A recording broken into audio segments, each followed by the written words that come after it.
అంత దగ్గర అయిపోయావు. తన ప్రాణాల్లో తీసుకున్నాడు. తను ఒక్కసారి కూడా ఆలోచించలేదు తను చనిపోయాక మా ఇద్దరు గత ఏమవుతుందని.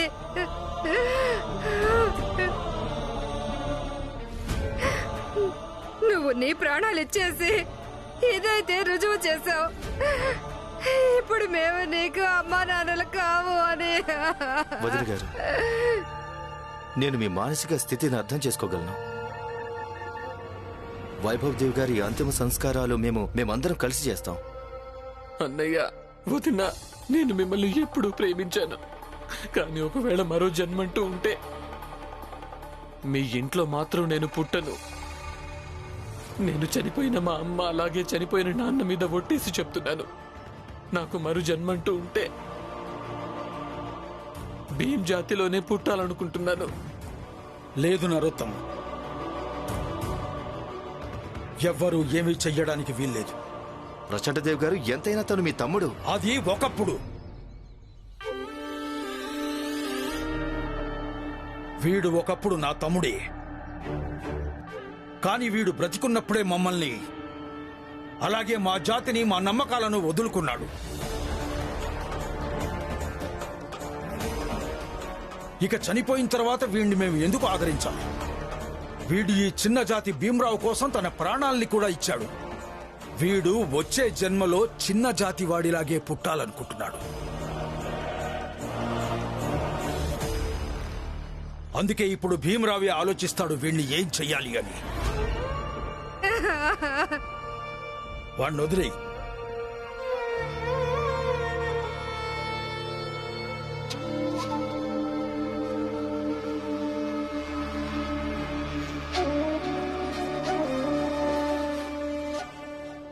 ధన్యులమయ్యాం, మేము ధన్యులమయ్యాం ప్రచండదేవ్ గారు. ఈరోజు ఇక్కడి నుంచి వెళ్తాం, కానీ వెళ్తూ వెళ్తూ ఇలా సంకల్పించుకొని వెళ్తాం.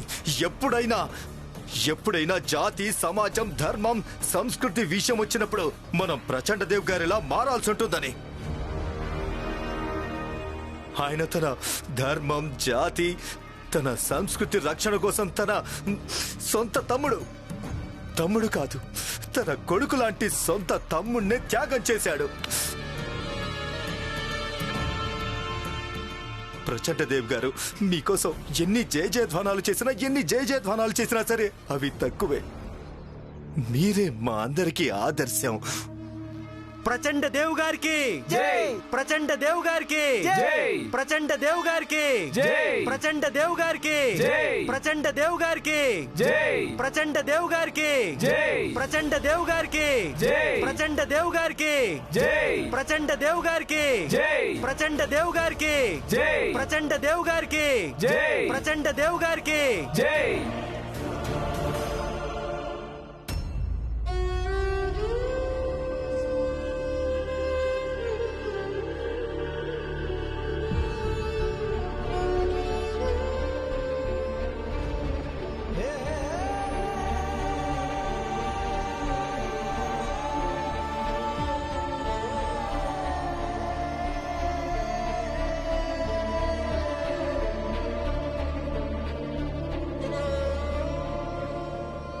భీమ్, ఇప్పుడేం చేద్దాం?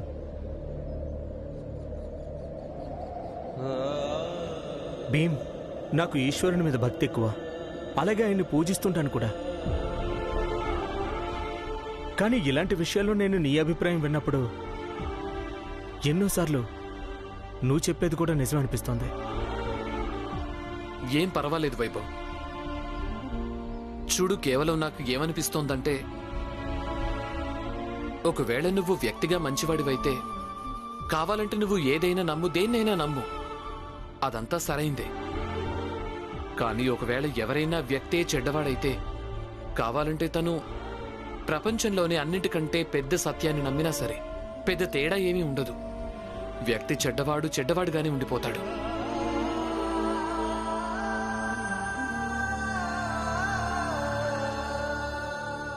ఆనందన్నయ్య, వైభవ్కు తన ధర్మం మీద చాలా భక్తి ఉండేది. తను ఈశ్వరుణ్ణి నమ్మేవాడు. మనం తనకు అంతిమ సంస్కారం చేద్దామన్నయ్య. అది కూడా తన ధర్మం ప్రకారమే జరిపిద్దామన్నయ్య.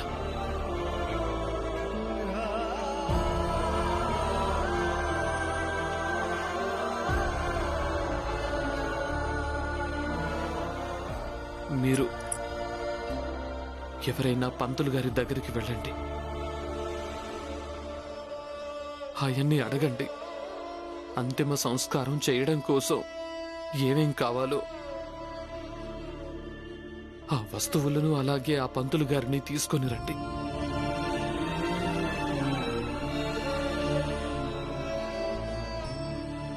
అలాగే భీమ్.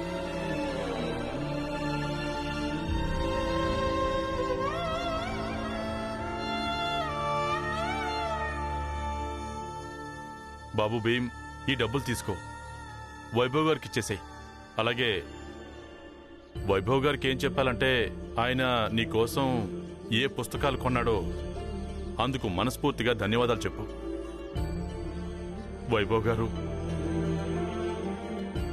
ఇలా ఎవరైనా అప్పు వదిలేసుకుని వెళ్ళిపోతారా? మీ ఈ రుణం నా మీద శాశ్వతంగా ఉండిపోతుంది.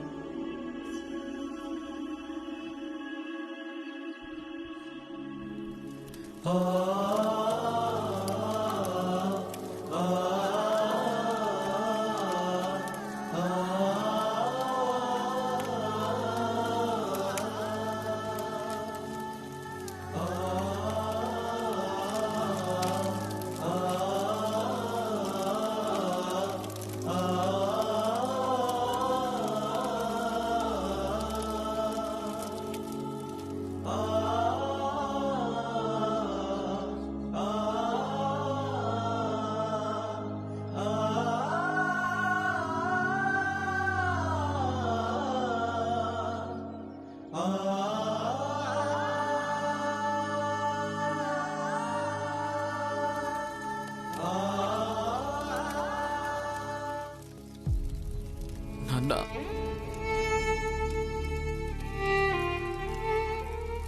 మా ఇద్దరి స్నేహం కారణంగా వైభవ్ జనాల వల్ల ఎంతగా విసిగిపోయాడంటే తన జీవితంలోనే ఓడిపోయాడు. తన ప్రాణాలే తీసుకున్నాడు. ఇలా ఎవరైనా ప్రాణాలు తీసుకుంటారా నాన్న? అసలు ఎందుకు తీసుకుంటారు?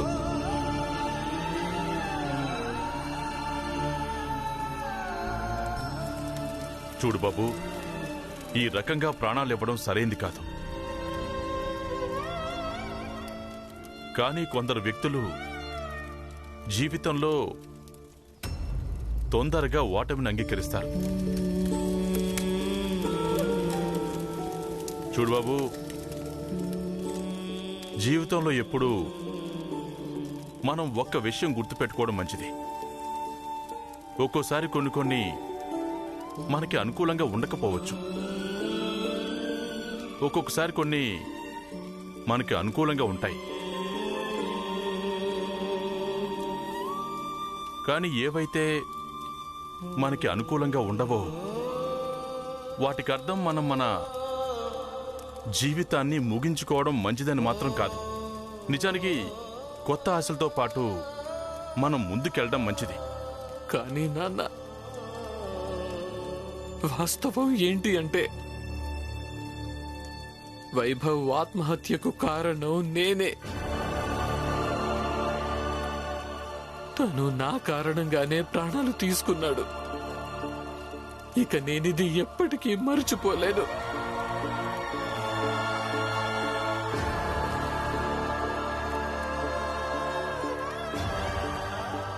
చూడు బాబు, వైభవ్ తన ప్రాణాలిచ్చాడు. అసలు తన ప్రాణం విలువేంటో అది నువ్వే నిర్ణయించాలి. నువ్వు ఎంత గొప్పవాడివైతే ఆయన ప్రాణానికి విలువ అంతగా పెరిగిపోతుంది. అందుకోసం నువ్వు స్వార్థపరులా మారు. వైభవ్ గారి చావుని నీ భవిష్యత్తుకి మూలంగా మార్చుకో.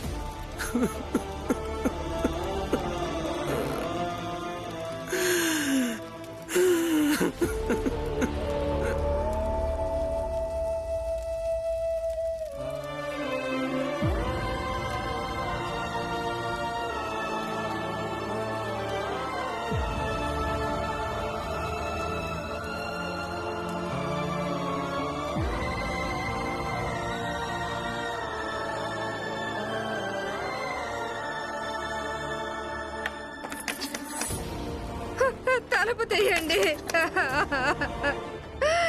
నన్ను వైభవ్ని చివరి చూపు చూడనివ్వండి. తీయండి, తలుపు తీయండి, తలుపు తీయండి.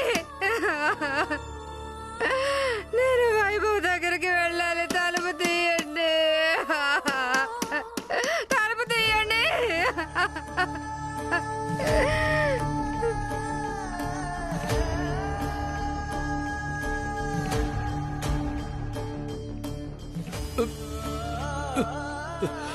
వైభవ్,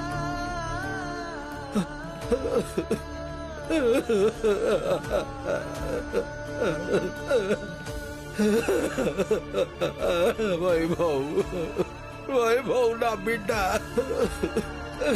వైభవ్. మన అన్నదమ్ముల్లో నిన్నొక్కడినే నేను నా భుజాల మీద నిన్ను ఎక్కించుకుని తిప్పాను. మన వంశం మొత్తంలో నువ్వొక్కడివే. చదువులో చాలా ముందంజలో ఉండేవాడివి కూడా. అలాగే మా అందరికీ చెప్తూ ఉండేవాడివి, మన దేవు కుటుంబం పేరు మీ వైభవే నిలబెడతాడు అని. మాకు సంతానం ఎవరూ లేరు, కానీ నిన్ను మా బిడ్డ కంటే తక్కువగా ఎప్పుడూ అనుకోలేదు. అన్నయ్య గారు, ప్లీజ్ నాకు మీరు నా వాటా మొత్తం ఇచ్చేయండి. తర్వాత నేను లండన్కి వెళ్ళిపోతాను. ఆ తర్వాత భీమ్ను కూడా నాతో పాటు నా దగ్గరికి లండన్ రప్పించుకుంటాను.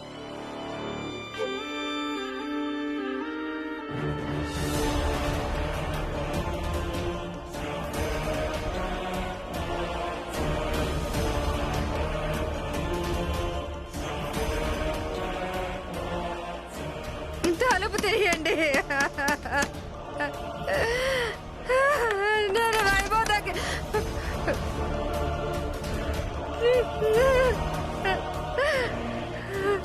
చూడండి. ఇంకొక మాట మాట్లాడటానికి వీల్లేదు. నీ కళ్ళల్లోంచి ఒక్క నీటి చుక్క రాకూడదు. ఇది ఏడుస్తూ కూర్చునే సమయం కాదు. ఇదే బాధపడే సమయం అంతకన్నా కాదు. ప్రతీకారం తీర్చుకునే సమయం ఇది. మీరు అసలు ఏం చేస్తున్నారు? నా తమ్ముడు చనిపోయాడన్న బాధ నాకు ఉంది. నాకు ఏం చేస్తే అది న్యాయం అనిపిస్తుందో నేను అదే చేస్తాను.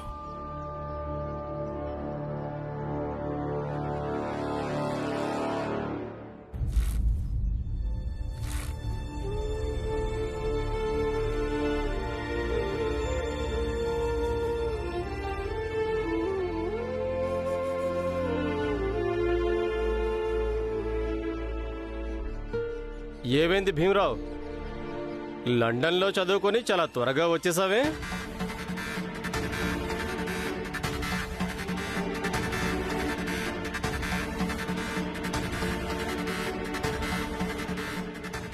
ఇలా నువ్వు ఎక్కడికి వెళ్తున్నావు? ప్రశ్నకు జవాబైనా ఇచ్చి వెళ్ళు.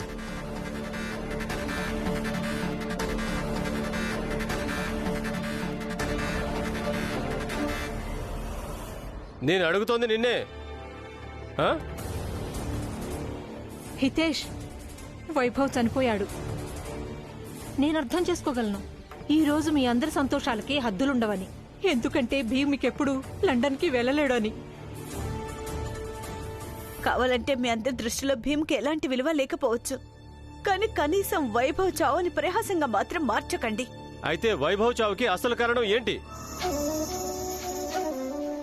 ముందు కూడా చెప్పాను కదా, భీమ్ ఎవరితో అయితే ముడిపడతాడో వాళ్లను సర్వనాశనం చేసేస్తాడని.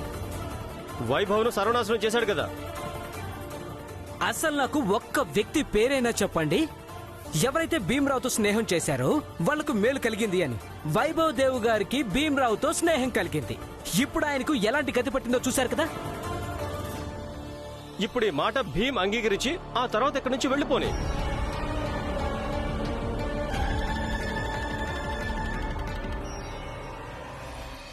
హితేష్ అన్న, చూడండి, మా దారి వదిలిపెట్టండి. మేం ముందే చాలా బాధలో ఉన్నాం. పదబాబు. రామ్జీ, కేవలం మీరు అంగీకరించండి. మీ కొడుకు నాయకుడు గీకుడు కాదని, ఎవరి జీవితంతో ముడిపడతాడో వాళ్ళని సర్వనాశనం చేస్తాడని.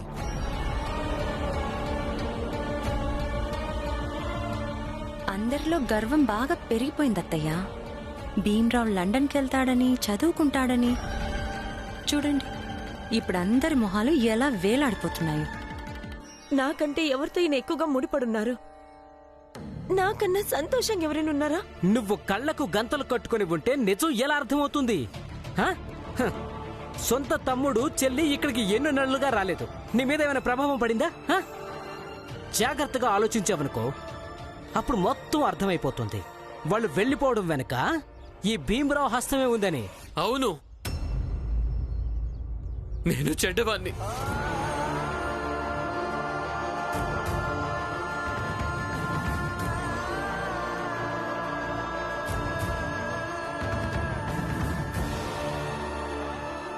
వెళ్ళు. అలాగే దయచేసి ఎవరి జీవితాలతో ముడిపడకు. భీమరావు, భీమరావు. నమస్తే గురుగారు. నమస్తే. చెప్పండి. రామ్జీ, నేను ఒక ముఖ్యమైన పనికి సంబంధించి నాసిక్కి వెళ్ళాను. అలాగే భీమరావు ఆ లండన్ వెళ్ళడానికి కావాల్సిన కాగితాలన్నీ సిద్ధం చేశాను. నేను తనకేం చెప్పి వెళ్ళానంటే, నాసిక్ నుంచి రాగానే వెంటనే తను తీసుకెళ్తాను అన్నాను. గురువుగారు, భీమ్ ఇప్పుడు ఎక్కడికి వెళ్ళలేడు. ఇప్పుడే కాదు, భీమ్ ఎప్పటికీ ఎక్కడికి వెళ్ళలేడు. మీరేంటి ఇంతగా ఎగిరిపడుతూ భీమ్ను పైకి తీసుకెళ్లే ప్రయత్నాలు ఎప్పుడు చేస్తూ ఉంటారు? మీకు వయసు అయిపోయింది కదా. ఎముకలేవైనా విరిగిపోయాయంటే వైద్యం కూడా సాధ్యం కాదు.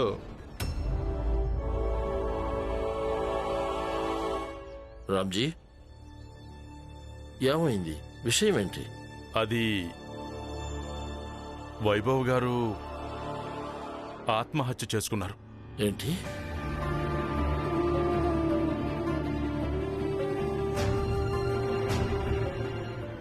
కానీ ఎందుకు రామ్జీ?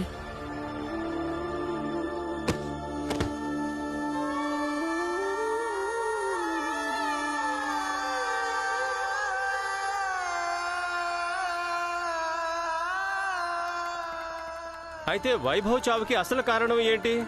భీమ్ ఎవరితో అయితే ముడిపడతాడో వాళ్ళను సర్వనాశనం చేసేస్తాడు. వైభవ్ను సర్వనాశనం చేసేశాడు కదా. ఎవరి జీవితంతో అయితే ముడిపడతాడో వాళ్ళని సర్వనాశనం చేస్తాడు.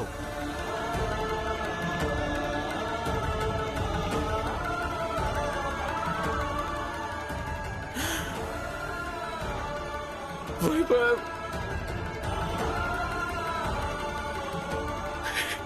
ఈ భీమరావు నీ విషయంలో ముద నష్టపోవడం మళ్ళీ తేలిపోయింది వైభవ్.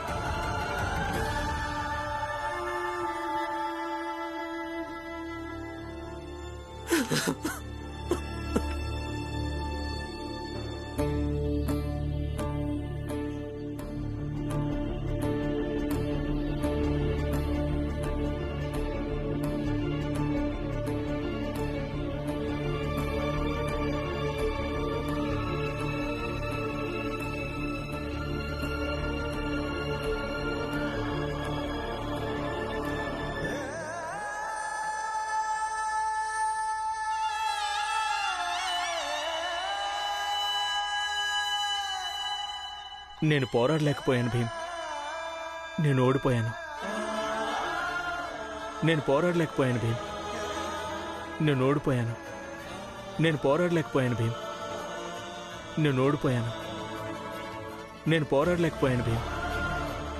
నేను ఓడిపోయాను. నేను పోరాడలేకపోయాను భీమ్. నేను ఓడిపోయాను. నేను ఓడిపోయాను. నేను ఓడిపోయాను. నేను ఓడిపోయాను. నేను ఓడిపోయాను భీమ్, నేను ఓడిపోయాను. నేను పోరాడలేకపోయాను. నేను ఓడిపోయాను భీమ్.